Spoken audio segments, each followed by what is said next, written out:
I spent most of my life hating myself, like, and thinking it was good to hate myself. And that's the only way that I'd ever change and be the man or the person that I wanted to be, was through hating myself.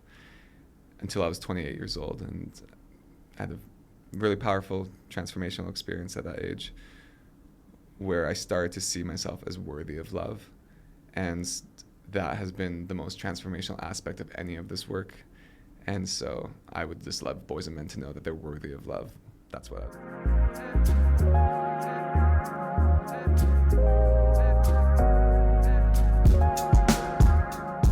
really excited to have you. Anything you want to add to your bio? What brought you here? Yeah, sure. I would say that kind of like I focus on like social, emotional development, mental health in general, and then navigating gender dynamics. And I would say that at a personal level, the thing that has taught me almost as much about emotions rather than my PhD is free diving. I'm an amateur free diver, and I love it. I don't get to do it too often. Vancouver doesn't have the best water for making me want to do it. But like getting to know my nervous system in such an immediate feedback way, embodying the knowledge that I might have up here in my body, I view that as really important. I have 3 kids. I don't know why I always feel like this is a big question. Like, what is it about me that I want to know, or that I should say? And it's like, I care. I think I just care about growing. Sports psychology says that the best athletes are those that are the best at getting better. And so I feel like sometimes we can get a bit too much pressure of like, I need to be the best, or I should be the best. No, that's like striving. That's not like actually being. But I really care about my impact on my family, on the world, and trying to be a safe person for myself. I love that. And I can sense like the sports weaving through there. Freediving is not the most popular sport, so maybe for those that haven't tried it, like what is it about that makes it feel so important for connecting to your body? Am I allowed to swear on this podcast? Sure. Yeah, okay, so my like level 1 trainer, my coach, he calls it like freediving is known as an emotional mind fuck. And part of the reason is you can hold your breath like crazy one day, have a really calm nervous system. Like the very first day I did the training, I held my breath for just over 4 minutes underwater. And then I did some dives, and it was like ecstasy. It was amazing. I felt like I was one with the ocean, just so calm. And then the very next day, I was like, I don't need to do all the breathing exercises. Like I already know I can do 4 minutes. So mentally I should be able to know I can just go down. And then I spent like the next 5 hours not able to hold my breath for longer than 30 seconds and just like panicking until I actually sat with my feelings of what was coming up. And it was so fascinating it was weirdly this weird childhood event that came up after I had lost my snorkel. And that really dysregulated me for such a long time. And so just getting to know how like the body-mind connection is key there. So I guess my favorite analogy, or why I love freediving, is because I find it uncomfortable. And when we talk about emotions, when we talk about masculinity, when we talk about healing and growth, is that you need to actually lean into discomfort and get to know it. So like when I hold my breath for up to 5 minutes now, my coach said, get to know what your 2-minute diaphragm contractions feel like versus your 3-minute contractions. It's not like you're trying to fight it, you're just trying to get to know it. And I would say when we talk about emotional intelligence, one of the best skills is just to get to know, like just body scan what's going on. You don't have to fix it, just get to know it is often the very first step. Yeah, I love that analogy with getting familiar with uncomfortableness in your body in pursuit of something that you know is improvement, beneficial, good for you. And I think that's one of my big goals for Under the Hood Talk and the podcast, is prompting those kinds of investigations. And for everyone, it's personal, but it's just hoping that the conversation prompts some question and investigation. And it might like tweak a piece that's uncomfortable, but just just the fact of turning inwards and prompting an investigation, like, oh, like what does that mean to me, and how does that feel for me, is the full goal. So everyone's going to have their own response, and it sounds like freediving could have on any given day could prompt that kind of response and questioning, like, where am I today? Yeah, and I think this connects actually to the work that I do, in that I finished my PhD around like masculinity, boys, men, and all these people wanted to hear about masculinity in boys and men. So I was like super excited, and then I realized very quickly that yes, people want to hear about this, but they actually really care about like, okay, what do we do to make things better? Like, how do we actually change? And so since my PhD, I've just been diving into the research about how change happens. And so anytime there's what you're talking about, like an interruption, if something kind of like jars you, we can view that as a threat. Our bodies and nervous systems are kind of created to respond to threats in that way. But like that is often required for change, like an impetus. Like that discomfort is an invitation. And so I love that that's a goal of your podcast. Totally.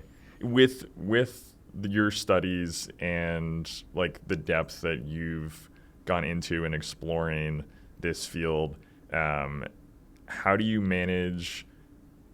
Does it feel like people are coming to you for answers, and how do you kind of, in the pursuit of change, flip it into like their own personal journey as opposed to like giving answers? Like, does that ever come up for you? Is that a challenge? So the three most common reasons why schools or organizations reach out specifically around boys is they notice that many boys are struggling silently, whether that's drug misuse, sports betting actually is becoming an increasing concern, isolation, withdrawing from the world. Like 48% of men across America say their online social lives are more fulfilling than their offline social lives. And so they're kind of concerned about the withdrawingness, lower academic scores, lower participation in class, school activities, and leadership activities. And then the second reason is that many boys' behaviors are showing up loudly. One of the most common things I hear is that boys are amazingly vulnerable one-on-one. They're amazing, but then they get into groups, and it's like they become this whole different entity. So like a rise of mimicking problematic influencers, sexist or racist talking points. And then the third reason schools reach out is because they're noticing, or they're trying to listen to the boys, and boys are saying they feel more like problems than like people. They feel typecast as villains or as toxic, and that people don't actually want or view them in their full humanity. And so the intersection of all those three things, like every organization or school I've been to in North America agrees with those three things. Like they all have that in common when it comes to boys and men. So I answered the first part of your question, but I forgot the second part of your question. So that was in like the coming for an answers, and then I'm guessing, correct me if I'm wrong, is that you can't just give a one pager and it has all the answers. Like, what is the first step in the process towards like generating some change in a good direction? Yeah, I'm a big believer in that if we want to see any change, there's kind of that paradox that if you want behavior to change, or if you want a certain outcome, having an expectation of someone else doing that outcome makes that outcome less likely. Like if they get the sense like that you're trying to change them, that's like often there's more opposition and defensiveness towards that. So much of it is doing a U-turn, looking in the mirror. Like, what's our relationship with emotions? What's our relationship with masculinity like? What's our relationship with male students, female students, gender expansive students? And then what's our relationship like with change and healing? Do we have hope for healing in our own lives? Have we seen how we've changed? And so it depends on the audience. Like some of us, people, humans, society tends to go through patterns. Some people call these patterns like order, disorder, reorder. It could also be learning, unlearning, and relearning. And so some people need to do a lot of unlearning themselves. And we know that if you like want to be a good role model or influence to younger boys and men, then more is caught than is taught. So if I just tell you, hey, like emotional intelligence, Expressing your emotions to someone in your life is super important. Hear all the reasons. I could tell you all the bad reasons why emotional suppression is harmful to you and to your loved ones and your relationships. That is way less likely to actually result in change. If they can actually see someone that they respect modeling it. We know that men in particular, their reflexive capacities for the developing teenage boy mind is really important for them developing their own emotional reflective capabilities. So unfortunately, as much as sometimes people come in me like, what do we do about these boys? It's like, okay, first things, what do we do about ourselves and what's going on in our nervous system when we're interacting with boys? Because you might have heard that saying of like, we're the combination of our 5 closest friends. Have you ever heard that? I don't actually know if there's any truth to that, but where I do think there is some truth is that our nervous system is the combination of our 5 closest nervous systems. Like we are constantly responding to each other's dysregulation or not. And so if we want to teach emotional social skills, we have to really embed that ourselves and be the adults in the room to regulate ourselves as much as possible and to demonstrate a relational repair after ruptures, because there's going to be ruptures and mistakes all the time. So first step is look inward, which isn't an exciting step when you want other people to change. Yeah, no, and it goes back to the like facing uncomfortableness within you, and I can imagine it could be a surprising first step when an organization is maybe seeing a problem in numbers or behaviors and looking for some external change, and then you kind of flip it back as an investigation of like, okay, how are you as an organization interacting with these boys, and how are you as a person like engaging with them? Like have you done the work before they have done the work? And I'm curious for change at an organizational level, like trickling down to an individual level. Is that how you think about it? Like, what is the difference between affecting change in like a school versus a student? So in a school, in an organization, generally speaking, one of the biggest things I think about is critical mass. You have to kind of build up enough critical mass in order to change a culture, things like that. And like it's around 30%. So you need kind of 30% of people on board with some sort of change to help instigate more change. But so much also depends on social currency, like who has positions of power. We know that like gay-straight alliances in schools only significantly reduce homophobic bullying if straight, popular boys are also involved in it. And we also, my research speaks to this, but other research speaks to this, is that male athletes at school can also be the ones that can challenge some restrictive notions around masculinity the most, because the most, I can see some pushback to that, but the most in the sense that they won't lose their social standing if they like stand up for being more emotionally expressive or for deviating from the masculine norm the most. And I could tell, like very briefly, if I can memorize all these things, is that in order of what the things I'm going to say, is that if you can change someone's beliefs around something all the way, let me say this another way. I'm going to list a bunch of things, and as I'm going to list them in order, that if you influence this, it increases the likelihood that there's going to be a change. So it starts with just your general beliefs and attitudes about a subject. So let's say violence. Let me ask you, what do you generally believe about violence? It's wrong. Okay, so that's a general belief. If I get to change that of you and you think, oh, maybe it's not wrong, that actually is not really going to do much to result in you actually having a behavioral change around violence. After that, if I can change your knowledge about violence, that would be the next most significant thing. So if you know like what is the impact of violence on the nervous system, like let's talk about something controversial like spanking. Do you actually know the outcomes related to spanking? I don't. Okay, they're not great. They're less than not great. It's overwhelmingly negative outcomes. It's almost like at best neutral in some research, but it's overwhelmingly negative. So if you know knowledge about it, that can be helpful, but the chances of that creating behavioral change aren't as strong as everything else that's to come. I think the next one off the top of my head is emotions. If you can change someone's emotional response to a subject. So for instance, if I just said spanking right now, and I know it's super controversial for a lot of people, I grew up getting spanked, is that you, like, let me ask you, what's your emotional response to spanking? Like, what do you feel towards it? Yeah, I guess mildly uncomfortable because it's a touchy subject. Okay.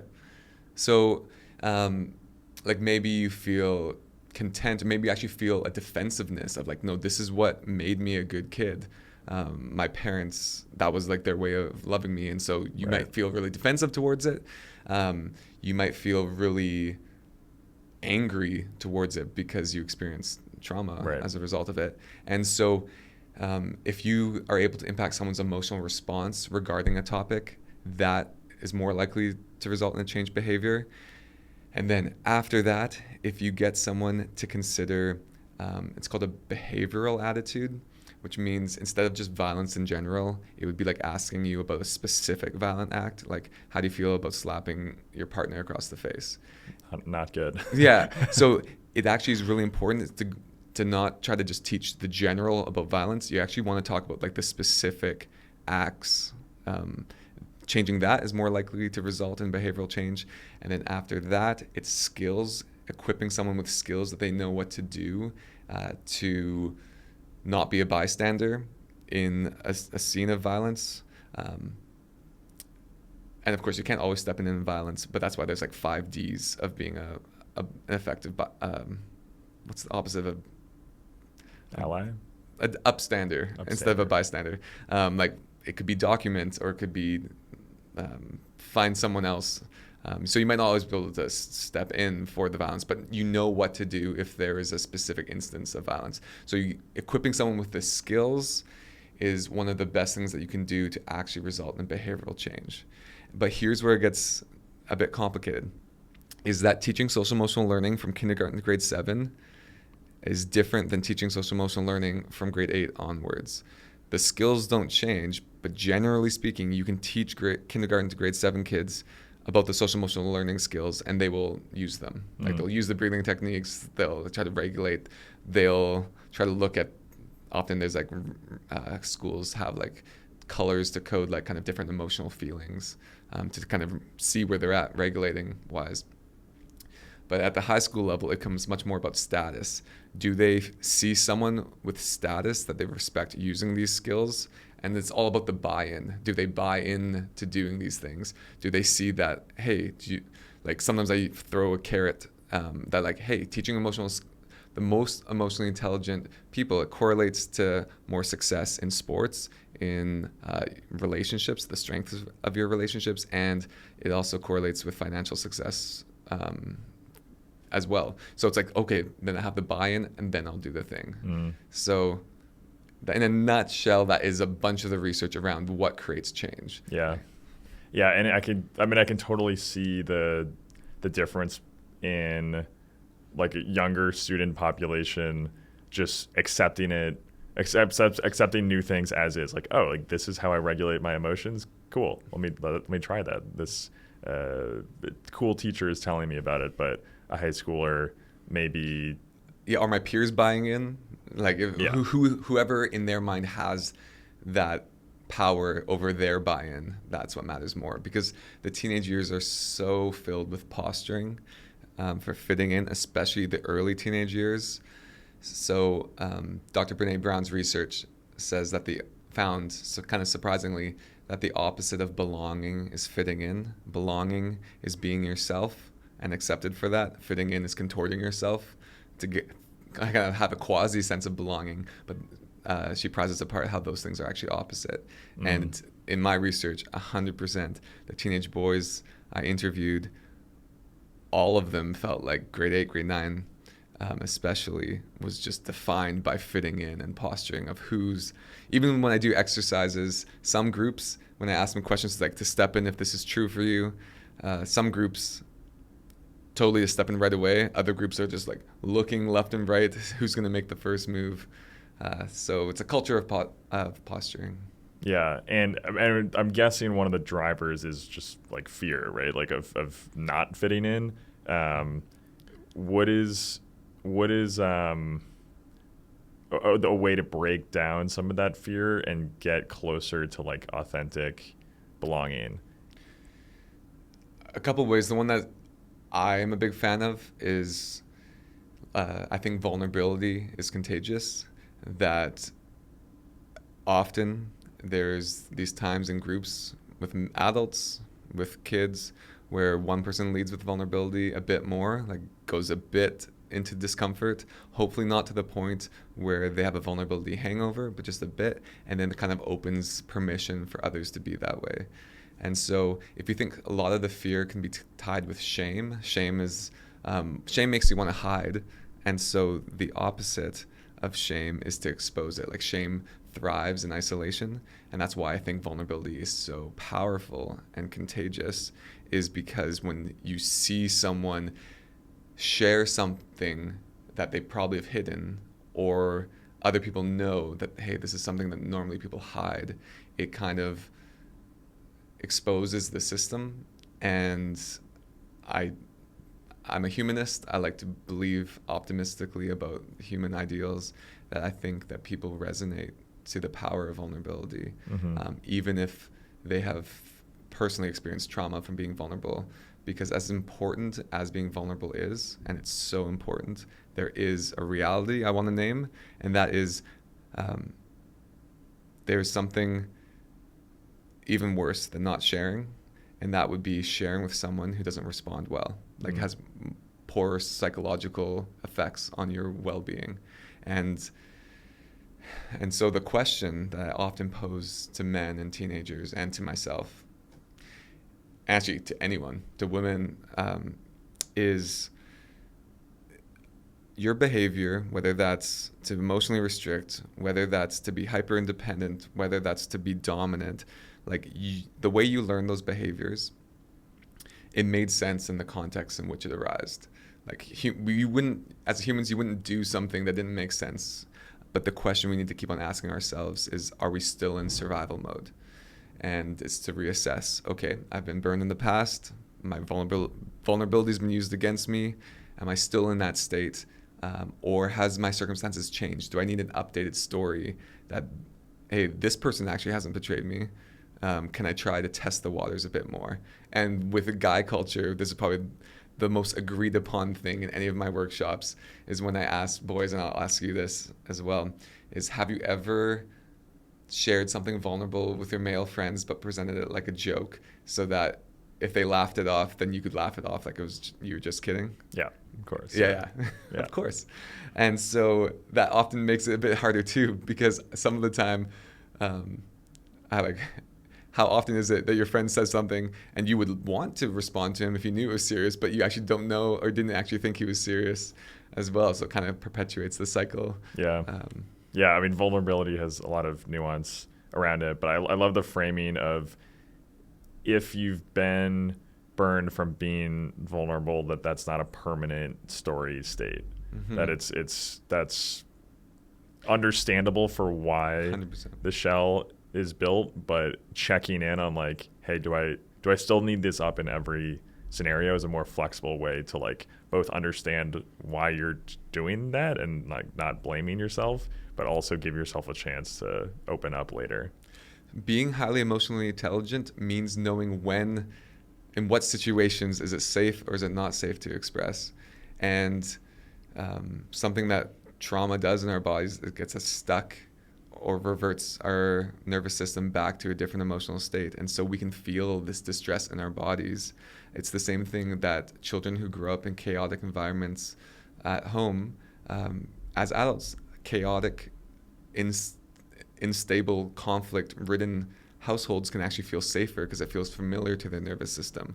And so it can feel actually more uncomfortable to have peace and calmness because that's unique to how their nervous system grew up. And so there's going to be discomfort at so many different levels, and there is so much nuance to it, which sometimes the nuance, I think that's actually sometimes I feel like the nuance is so important, but it's also some of the weakness because it would be so much easier to have black and white guidance, which is why, what is it, 40%, 36% of boys look up to like a far right influencer who offers a very black and white guidance of this is what you do, and people crave black and white guidance, and nuance is like it's both, and it's complex. Yeah, so tell me about that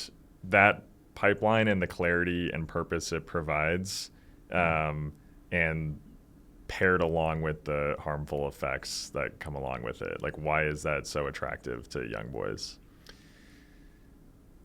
So within like man culture, within manhood, ideas around manhood, like men having a sense of purpose has always been like really closely tied with masculinity. And if you look at cross-cultural research, that generally speaking, men's purpose is seen as two things: to protect and provide. And of course, we view those quite narrowly, like physical protection and financial provision nowadays seems to be like the box that we put those things in, where I often say like, okay, if you're going to use those terminologies, can you at least like provide emotional safety? Can you expand your definitions of what that means? But where I've had people share concerns about me sharing this, but I think the most important charts to reconcile or to actually confront ourselves, and by ourselves I mean academics like me and people who work in this space. There's two in particular that come to mind. One is a study by Ecomundo that was done a couple years ago in the States that found that men who are most inside like a rigid, restrictive man box is what they use, and there's a ton of negative health outcomes for being in that man box, for themselves and for others, but they self-identify having a greater sense of purpose in life. And those that are most outside the man box have a lower sense of purpose in life.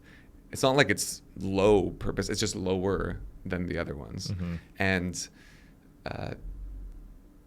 the other research I came across fairly recently was that boys who are in the red-pilled community, who are drawn to the red-pilled, which would be like the part of the manosphere that views women are now actually the ones that have power in society and men are the victims of society, would be kind of the main rallying cry of the red-pilled community, is that those that are in there have more optimism about their futures. And so what is that giving? What are these empirically harmful things giving the boys and men that are drawn to these spaces? Well, it's giving them a sense of purpose and meaning. And then if you look at one of the variables, which is economic hardship, is that those under more economic hardship are more likely to be in those spaces, to have more rigid, restrictive views, is because, and like we can look at it and be like, you can look at it very cynically or poorly of like, they're struggling economically, so they're going to look for some sense of order to hold on to. I talked about that pattern that humans have of order, disorder, and reorder. And I think sometimes in the unlearning stages where we see that chart of like being most outside the man box, having less purpose, I would say because they're doing some unlearning there. And my suspicion when they do this research study again is that this is just we're kind of existing in a state of time where I think masculinity is in a state of disorder. And what's the healthy reorder of that? I don't think collectively we've gotten there. But I have hope that we can get there. Absolutely. and I've lost my train of thought of all these things together. But I said a lot of things about purpose and meaning.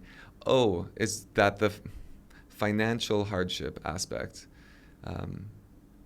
Is like if you have more existential uncertainty or financial instability, if you have more social instability, like go back to teenage years, the early teenage years, like changing schools, there's more posturing, there's more bullying that happens, and children tend to bully inside of the group that they want to be a part of. It's less likely to be bullied from outsiders. It's not like the jock nerd type dynamic more often than it's like even on the same football team. It's the ones on the peripheral that like want to be accepted. And so that is when hierarchy and order thrives, is when there's any instability. So if you grew up in very economically poor places, you, I don't want to shame it, from a survival standpoint, it makes sense psychologically, cognitively, to have a greater sense and desire for purpose and clear order that is more hierarchical and does have negative outcomes though. Yeah, no, I appreciate the breakdown of like the nuance of things that both contribute to negative health outcomes, like being in that really rigid man box, but also kind of counterintuitively provides like a framework, even though it may be a harmful one, but it is clear, right? It's like simpler, while the investigation and unlearning deals in nuance. Yeah, well, here's the perception gap, because it is clear, but what else is clear is that being in that rigid man box is like you actually have great, like they also report greater loneliness, greater poorer mental health, like all these other things. And so at what point, like so many times in these conversations, even around emotions, it's like how much does it matter what's true versus what we feel is true? And sometimes what we feel is true is that having a sense of purpose is more important than the harm it's creating. And like that sense of purpose is essentially can absolutely be a facade. We might think we have a greater sense of purpose, but the fact that those in the man box, I believe, are 6.33 times more likely to die from suicide doesn't often translate in the real life. So there's a disconnect. Like sometimes, or not sometimes, humans are creatures of cognitive dissonance. And that makes me, like, I'm a creature of cognitive dissonance as well. I have a disconnect between what I know is true and what I feel is true. And I often think to myself that, like, yeah, I'm focused on this emotional intelligence stuff, not because it comes easy to me, but because, like, oh, I actually, I have a lot of growth to do in this area as well. Yeah, the mirror goes both ways for sure. Yeah. I wonder and think about this as well in terms of like the nuance and investigation about masculinity, mental health, what it means to you, like deals in nuance, takes longer to explain, isn't as clear as the man box. Do you think it's like a marketing problem? Before you talked about like the carrot, like being able to be flexible outside this man box leads to healthier outcomes, greater financial success, social fluency. Is that a marketing problem for how you communicate it to the audience? Partly. It's partly two things in terms of the messaging. One is that I think, I don't know, I don't want to fuel dichotomies, but our messaging needs to improve and become more effective. But also, research is also showing we just need more of it. Like, we just need more messages, because the boys that hate the rigid, restrictive ideals, they still tell me, like, they are constantly exposed on their algorithms to all of these messages. It's like within a minute, as teenage boys are exposed to anti-women content. So we need more messaging and better messaging. And I love the question, I don't even know if it's a question, the comment that you asked, because here's how I break down masculinity in a nutshell. The most harmful things associated with masculinity they're harmful for anyone, but they just tend to be associated with masculinity, is the need to suppress emotions, the need to be hyper independent, and the need to be dominant, power over others. Those three things are at the root of everything harmful if they're rigid and restrictive. Being those things when the context demands, that is different. Like sometimes suppressing your emotions is actually an important part of emotional intelligence. But those are where it gets harmful. And then where the consensus in academia is around masculinity is that there's multiple masculinities. Like your way of being a man is different. It can be different than my way of being a man. And it's important for all of us to find that. But that's not very clear. That's not like black and white. It's like kind of like, okay, if everything's masculinity, then what is masculinity? And so the analogy I like using, do you like Lord of the Rings? Perfect. I love Lord of the Rings. I often say, like, if people know Lord of the Rings, like, look at the Fellowship of the Rings. I know there's multiple races of humans, elves, dwarves, but they're all male in there. Who would you say is the most masculine of the Fellowship of the Rings? That's a good question. Like, what's just first thing that comes to mind for you? I'll say Frodo. Frodo, okay. How come? Like bravery and loyalty. Sweet. And so if I asked a room full of Lord of the Rings fans, there'd probably be a ton of different responses. And the way I like to explain this is like Pippin's masculinity, him as a person, is very different than Aragorn's masculinity. There's some commonalities of like loyalty, of courage. There's aspects of that, but it would be really weird for Pippin to embody Aragorn's masculinity. Like we need the Pippins of the world to be Pippins of the world. We need the Aragorns of the world to be Aragorns of the world. We need them to be aligned with their authentic selves. We need Henry to be the most Henry. We need me. I believe I need me, the most me in this world. And so that, I think, is the most holistic and healthy way to be viewing this conversation. But I am increasingly aware that I think we need actually more guidance and messaging to boys and men. Because if I go back to the order, disorder, and reorder, if there's a very harmful order that is appealing to a lot of boys and men right now, and all we say is like anything, that can be very nebulous. And also it doesn't honor the sense of like sometimes you need a bit of direction before you can unlearn something and relearn a bit more wider things. So if I had to say like what three things would I want boys and men to strive towards, can I share them? Please. You're the first person on the podcast that I've shared this with, because I think some of my colleagues will be upset for me to actually say this, because the consensus is it's all humanness qualities. But if I had to go by like three traits, they're not like check boxes. They're more like processes. So the three things that I think would be really healthy would be to build safety, to show up, and to give a damn. And so build safety kind of speaks a little bit to the protector provider, but like it's expansive. Emotional safety, physical safety can absolutely be a part of that. Financial safety can provide safety, but it's not just for other people, it's for yourself. Like my challenge to men is like, okay, if you think no one else in the world, and especially there's a lot of anger against women using emotional vulnerability against men, at least online, that's like one of the most common comments, never trust a woman. It's like, oh, can you be an emotional safe haven for yourself?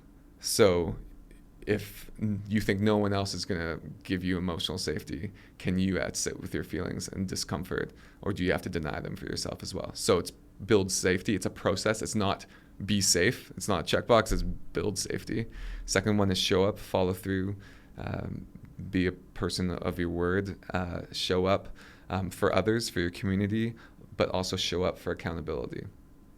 And then the third one, give a damn, care about growth, care about this world, care about your impact on this world. And do I think that all of these things are male exclusive? No. But I do think from a sociological standpoint, if I was making a list for women, which I'm not going to make a list for women, but if I were, these three, I would choose slightly different things. based on where we are in this world and based on our socialization and our history, I think that building safety, showing up, and giving a damn would be great. I love that, and it fits what we were talking about before in terms of like marketing, right? Because that is a framework, and I think there's only so far you can condense a framework, a set of goals, and I think making it a process is really smart because it's like a continuous thing that you can always work on, and it expands on the traits that are like very clearly good and masculine, like the provider and protector. It's like, how far can you bring that? Mm-hmm. Can you do it for yourself, like physically, if that's important to you, to be like physically fit, emotionally safe for yourself? Can you sit with your feelings? Can you be safe within yourself? I think is a really important concept to turn that inwards. But then externally, it's like, how safe can you make your community? Like, it's not just being like protecting your girlfriend. If that's like that's very limited. Like, how strong and safe can you be, like making, I don't know, people in your community that may be suffering from, I don't know, bullying, discrimination, like, can you make them feel emotionally safe too? Like, how big can you make that? That really expands the definition. And then you kind of did that on the next steps as well. So I think making it a process, making it continuous, and then expanding on the traits to like kind of making it very maximal is a really cool concept. Thank you. Yeah. It's definitely something that I aspire to, and I know that, the number one thing, like the reason how this idea developed is that, like, okay, protected provider are the most common things for men. For women, caregiver and nurturer are the two most common traits. But I just like looked at all those things. I'm like, okay, it depends, regardless of how we define them, like what do they all provide? Like however you even stereotypically view the caregiving and nurturing and protecting and providing, the main thing is around safety. I think they all provide safety. And so that was kind of my basis. And give a damn, I think, is pretty counterculture right now, given I think there's a big... What's the most common thing that I hear now with like youth culture of, it's not that deep, bro? Yeah. Like, it's not that deep. That's cringe, like not the nonchalant.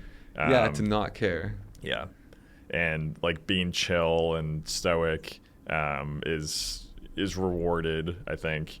And I also think it brings in the aspect of vulnerability, because when you really try at something and you really care, you are putting yourself out there for more risk, because it's more earnest and honest within you, and then failure hurts more. And I find myself subject to this all the time, where like I can hedge 80-20 in an endeavor.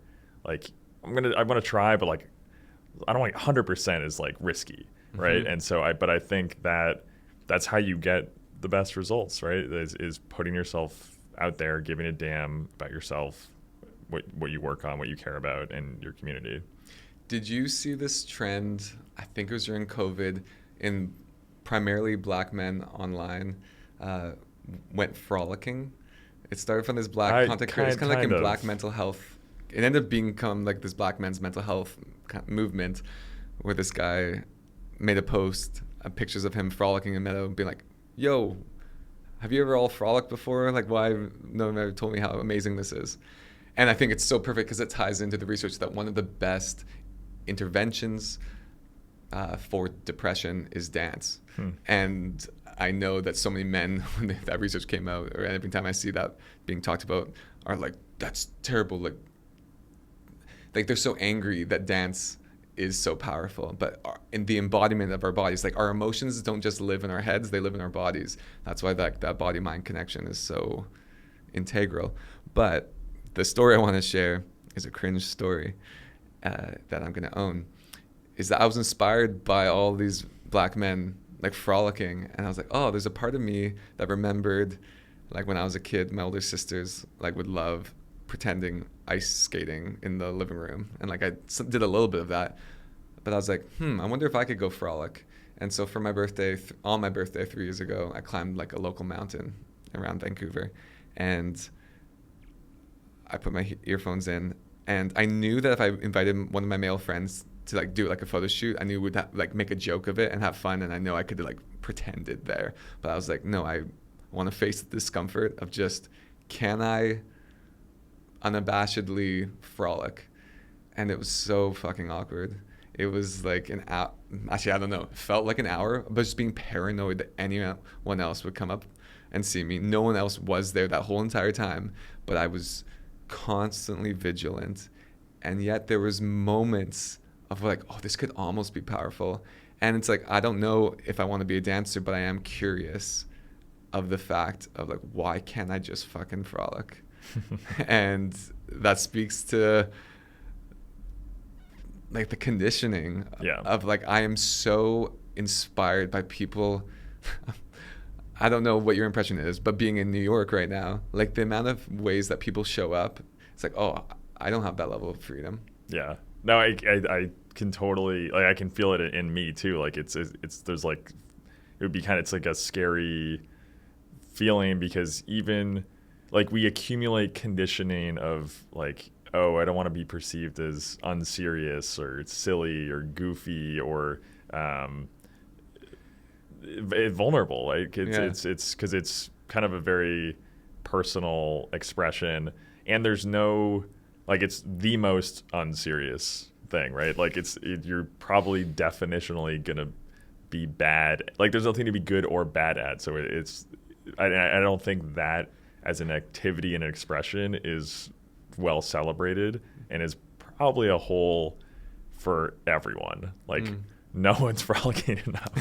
Yeah, no one's frolicking enough. Except it is interesting that I've talked to so many of my friends, but also men who are fathers, who love now having children as an excuse to dance. Yeah. That they can dance with their children. And it's lovely that that gives them that permission. I feel that myself with my own children. But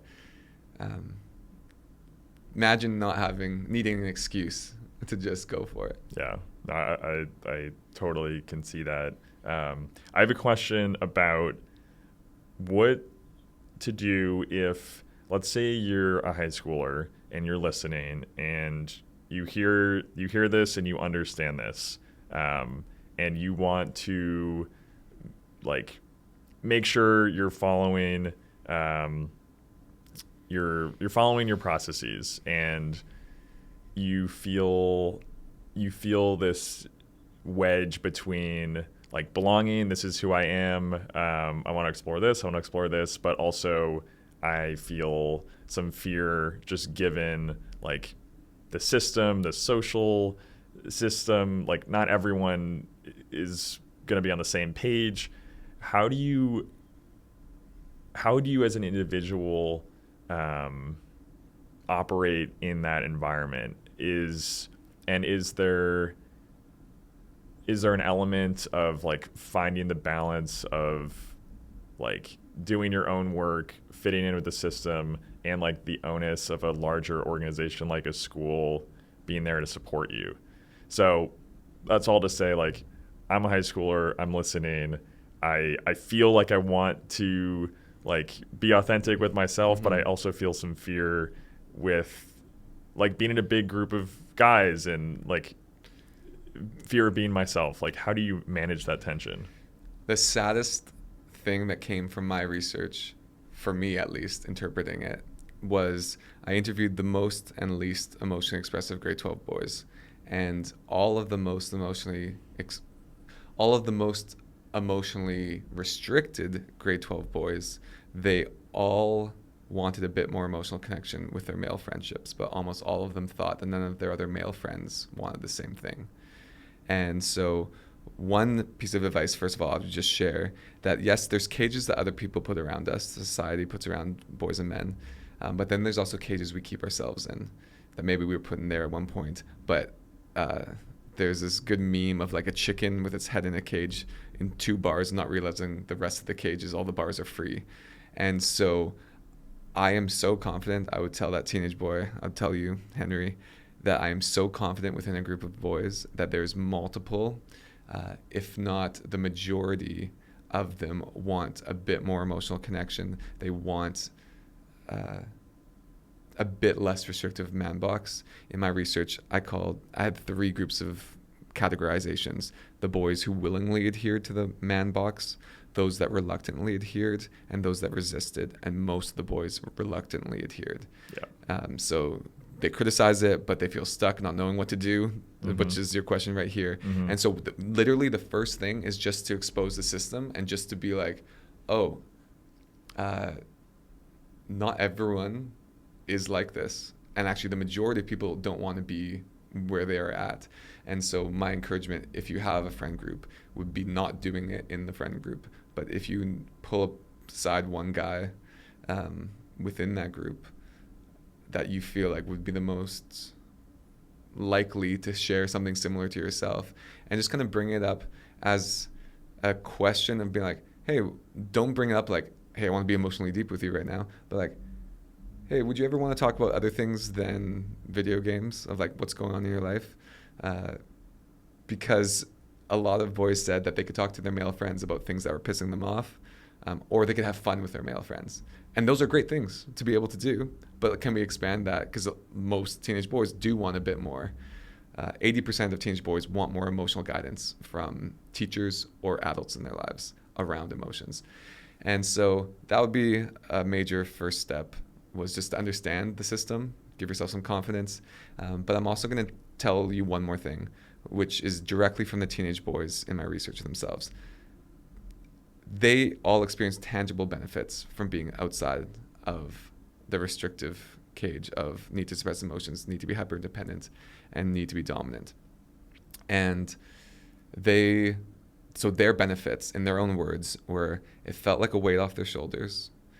It drew them closer to the people in their lives. Like, it actually increased the connection, even though they were worried for years. They were worried that it would destroy their friendships, that like, oh, if I tell someone I'm sad, like all my friends will leave me. Are literal words that they're saying, my world will fall apart if I told someone I was upset. They won't ever want to hang out with me. So they actually found the opposite. It brought them closer, and they also just felt like it gave them more guidance in life, and it was just more like living. And so there are benefits, and I also just want you to be generous and gracious with yourself, that you don't have to do everything. You can't do everything overnight, and if you try to do too much too quick, that might be worse. So just a little bit, sit with a little bit of discomfort within yourself, and test it out. Some of the teenage boys I talked to played games.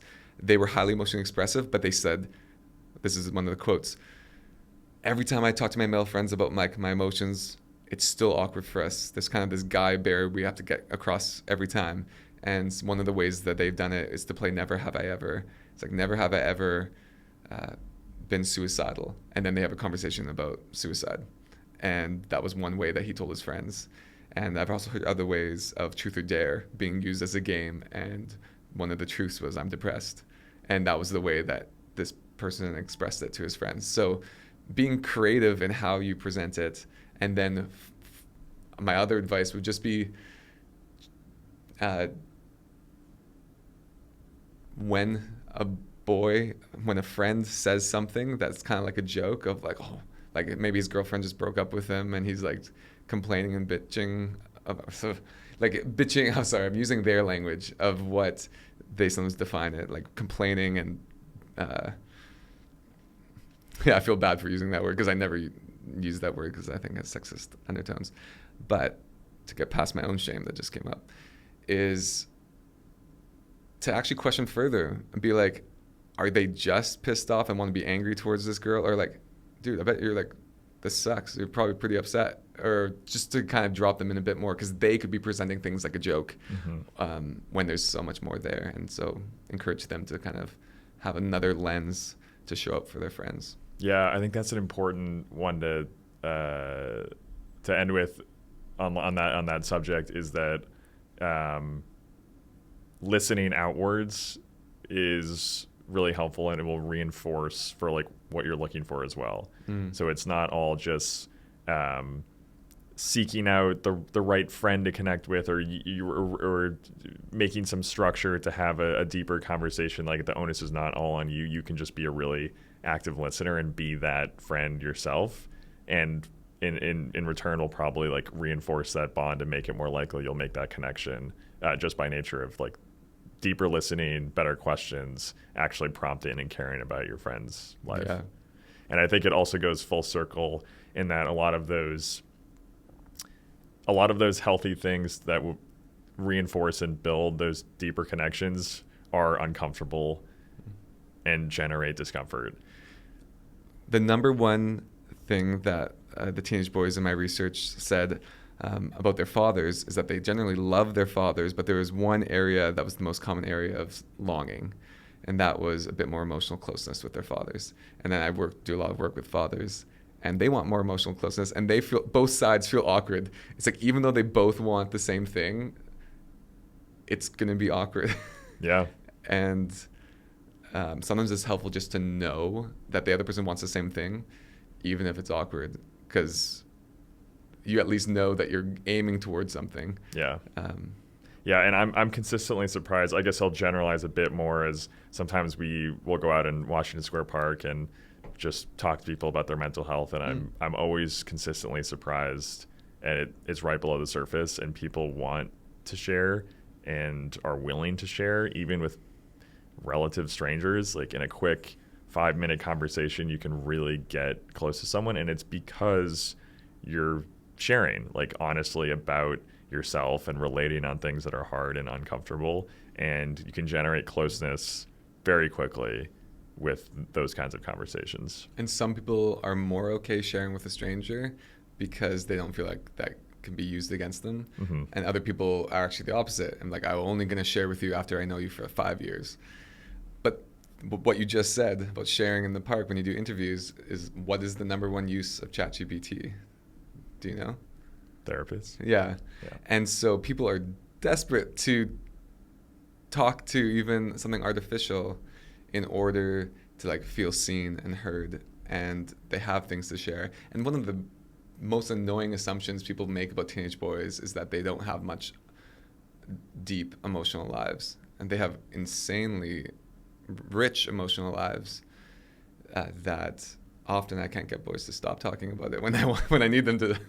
Like, they'll just start pouring, which part of that is also, if you don't have a place to have an emotional safety, that sometimes when you share, it might be messy or at first of like a floodgate releasing, and that also scares people from ever wanting to show up in the first place, because they're worried, if I share my sadness that I've been suppressing, it's never going to end. And from a neurobiological standpoint, is like, yeah, when you suppress things for a really long time, the dams might open a bit more, and it might be messier at first. And that's why there's a saying in freediving, to bring it back to that, is you own the depth that you're at before trying to go deeper. So like if you're going down 30 feet and you don't go to 40 feet, like you go down 30 feet and then you just stay there calm.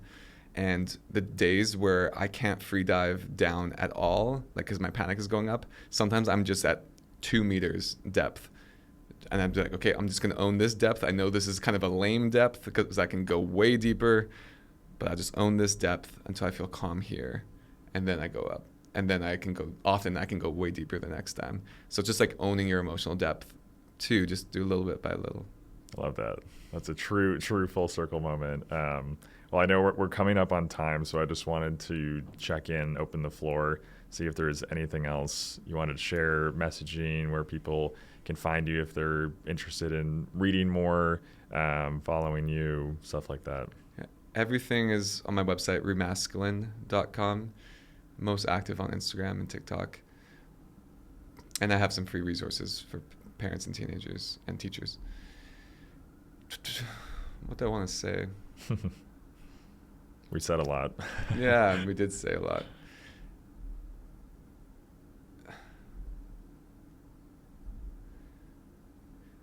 Yeah, I know that there's a lot of boys and men out there who don't feel seen, who don't feel cared for, who do feel like the world views them more like problems than like people. They might have experienced that at some sometimes I get criticized for being too critical to boys and men, and sometimes I get criticized for being too empathetic towards boys and men. And I always think that actually I think I need to be more of both. Like, I want to love boys and men to such a high degree, like they're worthy of so much care and so much value.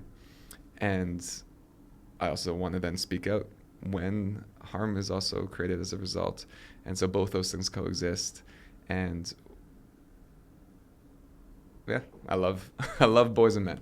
That's a good way to amplify, like, both are important. Like, accountability is incredibly important, and being critical of things that are harmful to boys and men themselves and the communities and the people they interact with, but also, like, the deep love and worthiness are gonna go hand in hand. Here's actually how I want to end this, is that I spent most of my life hating myself, like, and thinking it was good to hate myself. And that's the only way that I'd ever change and be the man or the person that I wanted to be, was through hating myself. Until I was 28 years old, and I had a really powerful transformational experience at that age, where I started to see myself as worthy of love. And that has been the most transformational aspect of any of this work. And so I would just love boys and men to know that they're worthy of love. That's what I'd want. That's a proper way to finish it. Yeah. Well, I so appreciate you coming on, sharing so many anecdotes, stories, research, personal ideas, insights. I know that the listeners are going to really appreciate your time, energy, your effort and care is so palpable. So I'm glad. I know you're out there. Everyone else knows you're out there working, learning, researching, sharing, making change at the organizational and individual level. It's incredibly complicated and nuanced and just driven by a lot of care. So really appreciate you. Thanks.